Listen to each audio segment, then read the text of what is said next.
ஸ்டூடெண்ட்ஸும் அப்புறம் சென்டிமெண்ட் ஸ்டூடெண்ட்ஸ்க்கும் அப்புறம் 95+ இருக்க ஸ்டூடெண்ட்ஸ்க்கும் ஒரு சின்ன ப்ரைஸ் டிஸ்ட்ரிபியூஷன் ஓகேவா. அதுக்கு யார் தரப்போறாங்கனாக்கா நம்மளுடைய ஃபார்மர் ஸ்டூடெண்ட்ஸ் தரப்போறாங்க. So I welcome our former students Vaitheeswaran, Dinesh and Bharath on the stage.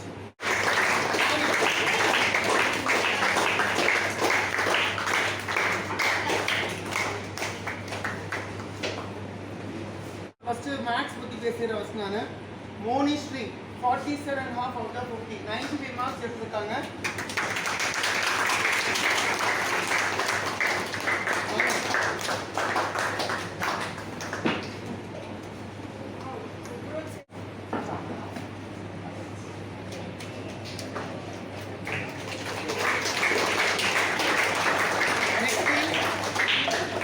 Harish sorry அடுத்து காமாட்சி 40 out of 50 80 மார்க்ஸ் எடுத்துக்காங்க out of 100.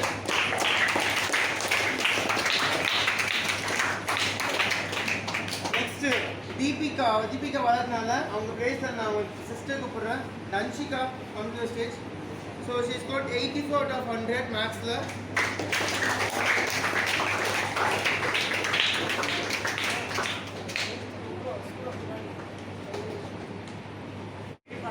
And next Subhashree, she scored 89 out of 100 for maths.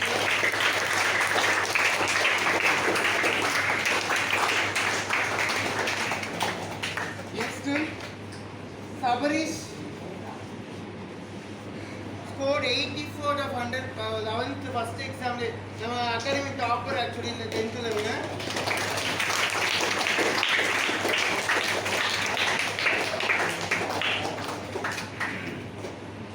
And now I call upon Jocelyn.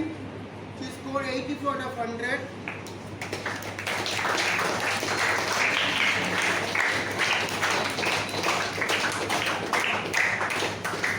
Kavinaya. She scored 80 out of 100.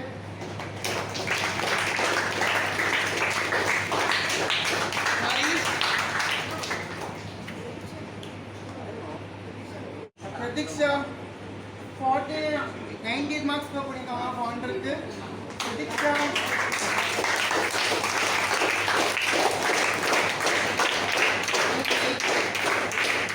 Charles, the only soul to get center in mathematics in first term examination.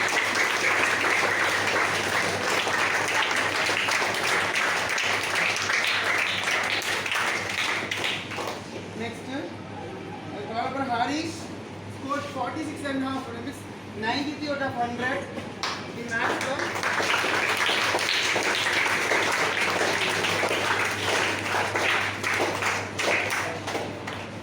Okay.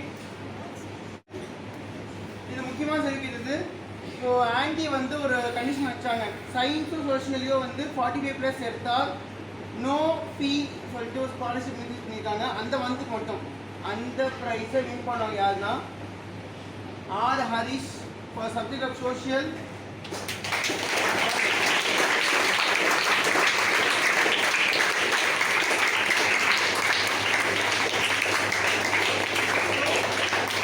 இந்த பாய்க்கு வந்து August மாதம் no fees.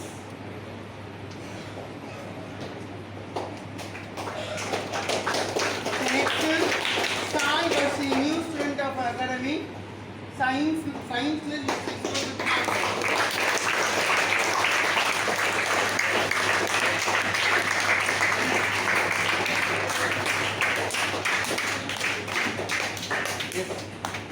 Ma, here.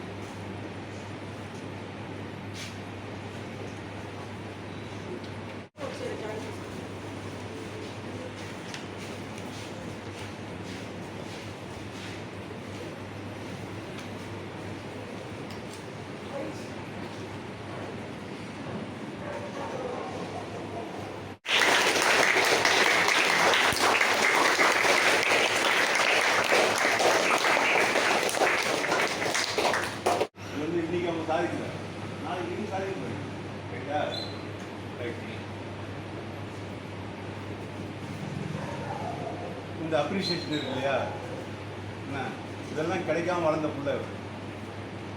உங்களுக்கு தெரியுமா, 3 வயசுல எனக்கு interview வச்சாங்க ஒரு ஸ்கூலில். இவனுக்கு படிக்க தகுதி இல்லைன்னு சொன்னாங்க. புரியுங்களா? எப்படி அந்த ஸ்கூலில் படிக்கிறது தகுதி இல்லைன்னு சொன்னாங்க. இன்னைக்கு எவ்வளோ படிச்சிருக்காரு? 26 பட்டம் முடிச்சிருக்காரு. தகுதி இல்லையா? அப்போ எந்த இடத்துல நம்ம நிராகரிக்கப்படுகிறோமோ அந்த இடத்துல நம்ம ஜெயிச்சு காட்டணும். இன்னைக்கு இவங்க இந்த இடத்துல ஜெயிச்சிருக்காங்க, நாளைக்கு நீங்கள் எல்லாரும் ஜெயிக்கணும். எல்லாரும்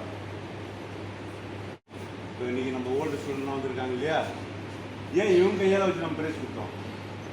ஆண்டி கொடுத்துக்கலாம், இல்லை நான் கொடுத்துக்கலாம், இல்லை அண்ணா கொடுத்துக்கலாம். ஆனால் இங்கே தான் நம்ம மாணவர்களுக்கான மரியாதை நம்ம கொடுக்குறோம். ரைட்டா? நம்ம எல்லா மாணவர்களும் எப்பயுமே நம்ம கூடவே தான் இருப்பாங்க. நீங்கள் படித்து முடிச்சுட்டு எங்கே வேணாலும் போங்க, ஆனால் இங்கே தான் இருப்பீங்க. ரைட்டா? நாளானிக்கு 2 நாளைக்கு அப்புறம் ஞாயிற்றுக்கிழமை வருது இல்லையா, அப்போ இவருடைய வாழ்க்கை வரலாறு ஒரு புத்தகமாக வெளியிடுறோம். கரெக்டா? புத்தகமாக வெளியிடுறோம். இது எல்லாருமே நீங்கள் வாங்கி தான் ஆகணும். அது கட்டாயமானது எனக்கு தெரியாது. ஆனால் அதில் என்ன இருக்குன்னு கேட்டிங்கன்னா, என்ன ஸ்பெஷல்னு கேட்டிங்கனாக்கா, இந்த புக்கை வெளியிடுறவர் வந்து யாருன்னு கேட்டாக்கா, இந்த வருஷம் நோபல் அவார்டுக்கு பரிந்துரை செய்யப்பட்ட பத்மஸ்ரீ அவார்டு, நம்ம இந்தியாவில் பத்மஸ்ரீ அவார்டு வாங்கியிருக்க அருணாச்சலம் முருகானந்தம் அப்படின்னு ஒருத்தர். அவரை பற்றி ஒரு படம் வந்துருக்கு. அவர் நடிக்கல, ஆனால் அவர் பண்ணதை படமாக எடுத்திருக்காங்க. பேட்மேன் அப்படின்னு சொல்லிட்டு எடுத்திருக்காங்க. அவர் கேட்டார், நான் யாருக்கு கொடுக்கணும்? ஒரு சினியாக்கு கொடுக்கலாமா, இல்லை பெரிய பெரிய அரசியல்வாதிக்கு கொடுக்கலாமா? எல்லாம் வராங்க. நான் சொன்னேன், அவங்க யாருக்கு கொடுக்கூடாது. இந்த புத்தகம் ஒரு மாணவனுக்கானது, ஒரு மாணவிக்கானது. அப்போ ஸ்டூடெண்ட்டில் யார் ஹையஸ்ட் மார்க் எடுக்கிறாங்க உங்களை மாதிரி, அப்போ ஹையஸ்ட் மார்க் எடுத்து ஒரு மாணவனுக்கு ஒரு மாணவிக்கு தான் தரணும் அப்படின்னு நம்ம கண்டிஷன். அந்த அடிப்பில் அந்த விழா நடக்குது. இதெல்லாம் எதுக்காக இங்கே நான் சொல்லணும்? நம்ம பெருமைக்கா? அப்படி நீங்கள் தானே சமுதாயம், நீங்கள் வளர்ச்சி அடைந்தால் இந்த இந்தியா வளர்ச்சி அடையும். அப்போ நீங்கள் மாணவர்களாக இருக்கும்போது என்ன நல்லா படிங்க. எங்கேயாவது அசிங்கப்பட்டீங்கன்னா அந்த இடத்துல ஜெயிச்சு காட்டு. இன்னும் அகாடமிக்கு அசிங்கப்பட்டினா ஜெயிச்சு காட்டு. அவ்வளோதான். அப்போ மார்க் இல்லையா, திட்டாங்களா, ஜெயிச்சு காட்டு. நீங்கள் ஜெயிக்கிறது உங்கள் தான் இருக்குது. ஸோ இந்த சூழ்நிலை நீங்கள் எல்லாம் நல்லா படித்து நல்லா மார்க் வாங்கினாக்கா உங்களுடைய லைஃப் நீங்கள் நினைக்கிற மாதிரி நடக்கும். ஓகே, எல்லாருக்கும் வாழ்த்துக்கள். நல்லா படிங்க, வாழ்க்கையில் ஜெயிக்கணும். அது மட்டும் ஞாபகம் வச்சுக்கணும். அந்த புக்கோட சாராம்சம் ஒரே ஒரு விஷயம் தான், என்னாலும் சாதிக்க முடியும் அப்படின்றது தான் அந்த புக்கோட சாராம்சம். ஸோ நீங்களாம் சாதிக்க தயாராக இருக்கீங்கன்னா கண்டிப்பாக படிங்க, கண்டிப்பாக சாதிக்கணும். Okay, thank you.